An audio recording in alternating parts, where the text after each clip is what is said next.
Good morning, MegaPodlings. It's Crazy Joe on a beautiful Tuesday morning. It is sunny, it is hot, it is nice. I love it.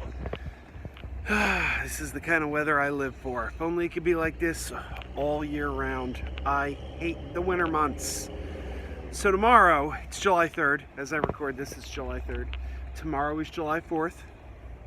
And I always try, though with children it's much harder than it used to be, I always try to watch Independence Day every July 4th. Independence Day is a classic movie. I absolutely love it. It's a sort of a modern classic. I remember seeing it in 1996 opening weekend in the theater. It blew me away then, and it has remained in my rotation. It's something I try to watch every year. So I'm probably not going to get to watch it this year. You know, I have a 2-year-old. I have a 10-year-old who, for reasons I'm not going to get into here, can't watch that movie yet.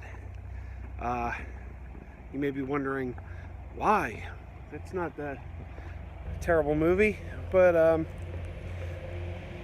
there's ins and outs that I don't need to get into. A lot of personal behind-the-scenes stuff.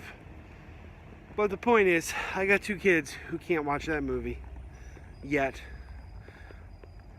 and then I got work on Thursday. We have off for one day, so it's not like I can even stay up and watch it before bed because I got to get up for work in the morning. So I'm probably not going to get to see it this year. And that's okay. That's the way things go when you're a parent. Things like this happen. But it's a shame.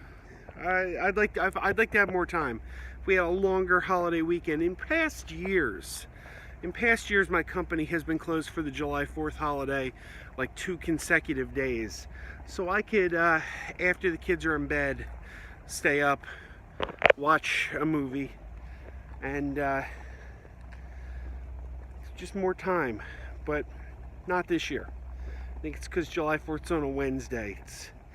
I think if July 4th was on a Thursday, they'd probably give us Friday off.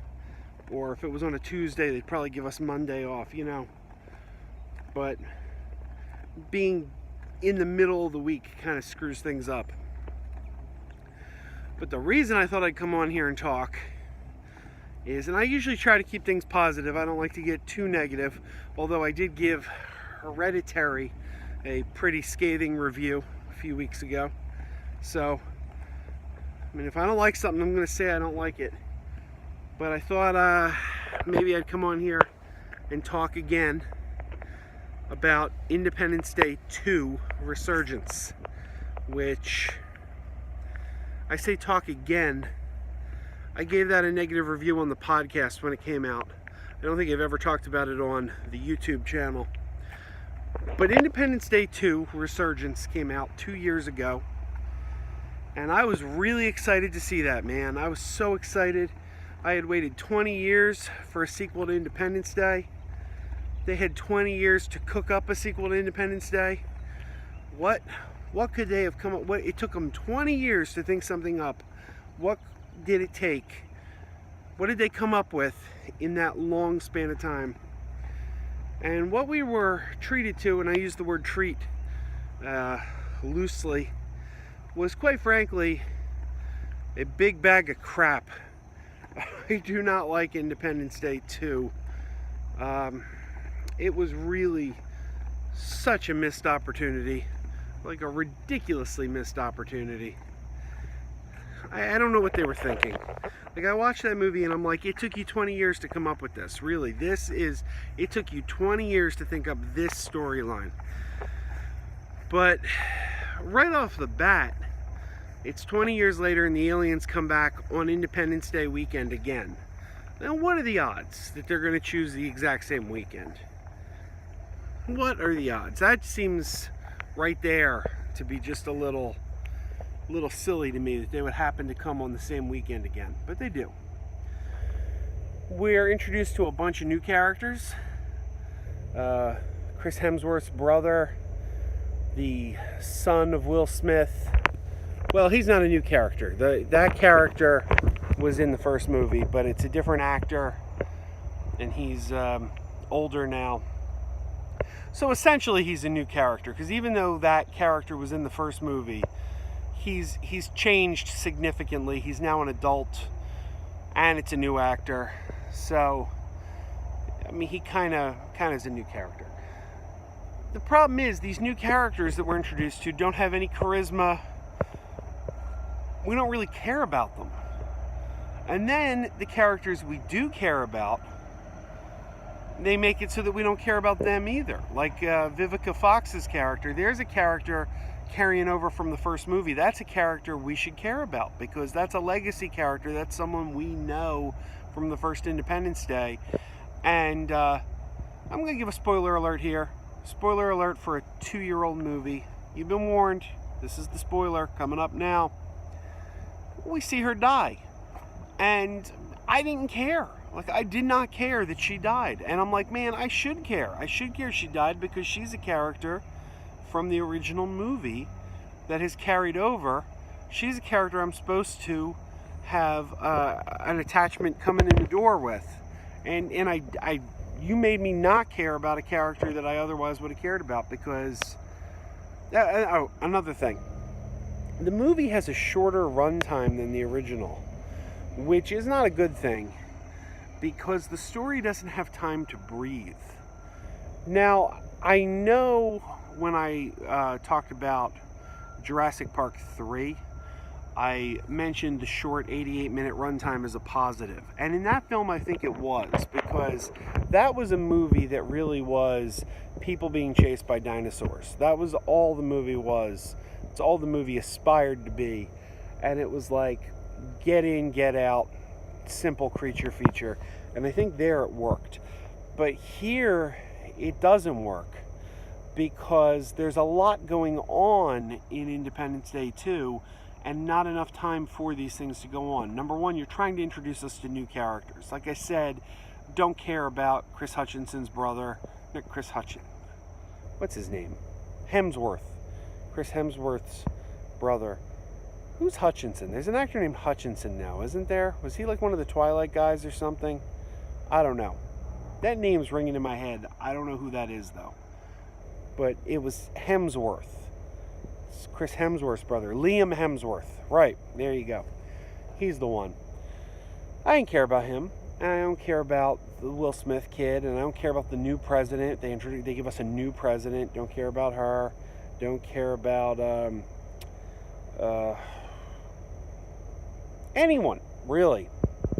So the characters I do care about, Jeff Goldblum, and his father. Now these guys in the first movie, they have a terrific chemistry together. Judd Hirsch and Jeff Goldblum, they really popped on screen together. They were a good duo. So what does this new film do? It separates them for the bulk of the movie. The two characters who have fantastic chemistry together, let's split them up. We don't want them to be together. Why wouldn't you want them to be together? They're great together. They were great together in the first film. But no, they split them up. Obviously, we don't have Randy Quaid, because he died in the first movie. Will Smith opted not to come back, so he's gone. So the characters that we care about going in the door are Jeff Goldblum and Judd Hirsch, and they're split up, and they don't have that great on-screen chemistry anymore because they split them up. And Vivica Fox dies early on, and we don't care that she dies, because it's just kind of a by the numbers, oh, and she's dead. Things just happen so quickly, and the story doesn't breathe. Like the first movie, I believe it's 2.5 hours long, and it takes time. It takes time, and the story breathes, and it makes it work. And this new one, it's just like you don't have time to care about anything that happened, because it happened too quickly. I think Independence Day 2 would have benefited from another half hour, quite frankly. If it were a longer movie, it would have been better. The last half hour, we turn into a kaiju movie with the giant alien, which is, at least they tried something different. I mean, that's one thing I'll say. They didn't rehash the first movie. It's not like they just gave us the first movie again. They tried to do something different. It just doesn't work. And then here's another thing. They introduce Brent Spiner's character, who we all thought was dead. We thought Brent Spiner died in the first movie, but no, it turns out he's like just been in a coma for 20 years. He now has a husband. And, okay, that's fine, but where was this guy during the first movie? Because they kind of established that Dr. Oaken, Brent Spiner's character, never gets out of Area 51. He even says, like, oh, they don't let us out much. So apparently he kind of lived there. He kind of lived in Area 51. That was kind of his existence. So where did this husband come from? Was he also a scientist working in Area 51? In which case, why wasn't he in the first movie? We should have seen him then. Well, the answer is he didn't exist then. They made him up for the second movie. But it just seems kind of to stretch the plausibility that Brent Spiner's character never leaves this bunker of Area 51, and he works with his husband, and his husband was there for the events of the first movie, but we never saw him. And we know he didn't meet him after the movie because he was in a coma for 20 years. If he was in a coma for 20 years, he couldn't have met him in the intervening years. He had to have known him in the first movie, but he wasn't there in the first movie. So it just kind of comes off as sloppy writing. And the one thing I will say for the movie is that it ends with a cliffhanger for a part 3 that is a very promising setup for part 3, and that is with the Earth people going on the offensive. They're going to go into space and take the fight to the aliens. That was a really cool intro for a third movie. That third movie is not going to happen now because part 2 did so bad at the box office. And it's a shame because I think that movie could have redeemed the series. It was a strong enough idea that if we had gotten that movie, it might have made Resurgence the weak middle chapter in an otherwise strong trilogy. And I'm a little disappointed. I would have liked to have seen them come back for part 3 and give us the redemption for the weak middle chapter. But no, it's probably always going to lie at part 2 now. So this great film from 22 years ago now just kind of has this really weak epilogue and an unfinished story because there's a setup for a sequel we're not going to see. Now, there is a possibility we could see the sequel. We could see the sequel because let's not forget something. It is now going to be a Disney property. With the Fox Disney deal, Disney now owns this franchise. And Disney, they're pretty savvy. They kind of know what they're doing. They might be able to look at this and say, hey, you know what? This is a really good IP. It has a lot of name recognition. People know it. They might be able to throw money and get Will Smith to come back to the franchise. Now, obviously, we were told Will Smith was dead. But that could be retconned. What if they didn't actually see him die? What if his death was assumed? And in actuality, he was taken by the aliens. And what if they go on the offensive and try to take the fight to the aliens and they end up finding Will Smith and rescuing him? That's something that you could do that. You could do that. And if Disney wanted to revive this property with another film, they could throw the money at Will Smith, get a really good script, really good director, and maybe bring the fans back. But it all depends, does Disney see a potential there? There were also rumors that it might go to television. They might try to do a TV series or a mini series. And with Disney having the new streaming service and needing content, it could happen there. So I think the future of this franchise lies in the hands of Mickey. We gotta see what Mickey does with it. But there's potential there. And I think whatever they do next, if they do anything next, could really redeem the franchise after a very limp second chapter. So here we are 2 years later. I'm still disappointed. I'm still sad about Independence Day Resurrection. Unlike Star Wars fandom, I haven't taken to Twitter to harass the cast, but because that is not something you should do. It's just a movie I don't really care for, and it's a movie that I would like to see redeemed with a third chapter or a television series if that's the direction they choose to go.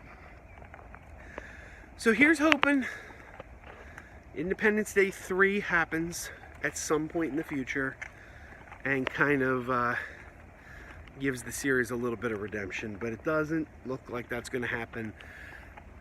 However, they can never taint the original film. The original film is what it is, and it remains a modern classic, and it remains one that I try to watch every July 4th. So happy July 4th, and keep on wearing those pajamas, and tomorrow we'll celebrate our Independence Day. Still the greatest speech in movie history.